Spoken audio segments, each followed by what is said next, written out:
Kick-ass facts, ambiverts, and a little bit on omniverts. Pew, pew, pew, pew!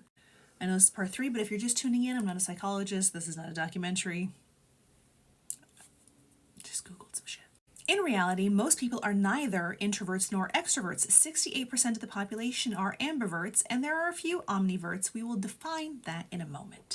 Ambivert, a person who has features of both an introvert, someone who prefers to spend time alone, and an extrovert, someone who prefers to be with other people, in their personality. Ambiverts are sometimes called outgoing or social introverts, but that's not exactly right.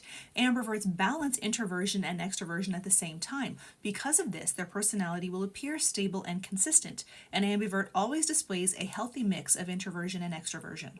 For example, as a leader, an ambivert might command people's attention during meetings, but they also pause, ask questions, and demonstrate good listening skills. CEOs and upper-level executives who are ambiverts thrive because they have more flexible, versatile, and stable leadership styles. They know how to meet their team members where they're at because they have both introverted and extroverted qualities. An omnivert's behavior is entirely situational, causing them to be either super introverted or super extroverted. They experience extremes in introversion and extroversion. Unlike ambiverts, omniverts have trouble balancing outgoingness and shyness. As a result, they can seem like they have a dual personality depending on the situation they're in. For example, at a work conference, an omnivert could be a rock star, socializing and making as many business contacts as possible. However, at night, they recharge by locking themselves in their room, refusing contact with the team. These highs and lows can make this personality type seem erratic and unstable. Research conducted by Adam Grant, a psychology professor at the University of Pennsylvania, shows that out of all the personality types, ambiverts are most likely to succeed in the business world, especially when it comes to sales, and omniverts would their least successful. Top signs of an ambivert: balance in the middle of the introvert-extrovert spectrum. Lean into each moment, adapting and adjusting to what the situation best calls for. They demonstrate emotional stability and level-headedness, and they think, act, behave, and talk in a consistent way. Top signs of an omnivert: they make hard shifts between extrovert and introvert. They react as extroverted or introverted based on what they feel others need from them. They can act and talk like two different people depending on what situation they're in. They show no consistency, making others unsure of which side they'll get.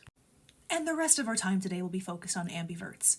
They have a distinct advantage over true introverts or extroverts because their personality doesn't lean too heavily in either direction. They have a much easier time adjusting their approach to people based on the situation. This enables them to connect more easily and more deeply with a wider variety of people. How social you are is largely driven by dopamine. We all have different levels of dopamine-fueled stimulation in the neocortex. Those who have naturally high levels of stimulation tend to be introverts. They try and avoid any extra social stimulation that might make them feel anxious or overwhelmed. Those with low levels of stimulation tend to be extroverts.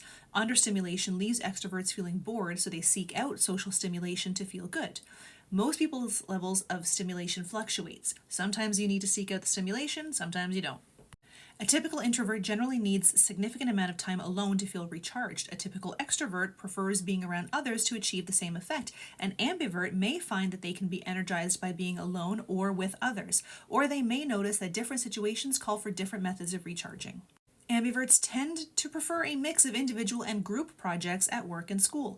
They do well finishing things independently and can be a self-starter when needed, but simultaneously they value the input of interacting with the team and can appreciate the collective efforts associated with problem solving. Ambiverts do not have a strong opinion on small talk. They recognize its role in daily conversation and don't adamantly like it or dislike it. An ambivert likes time alone, but may be more flexible in how they approach it, and if for some reason their alone time gets interrupted, it doesn't bother them like it would a typical introvert. At the same time, ambiverts can generally spend significant chunks of time with others without feeling drained. They don't inherently hate being the center of attention, but they don't want to be in the spotlight all the time. They also don't mind taking more of a back seat when the situation demands it. In most cases, they tend to be fairly flexible in various social settings. They also tend to be flexible in how they spend their free time. If, for example, you plan on going hiking with a friend. You might be disappointed if your friend canceled, but you'd still go out on your own.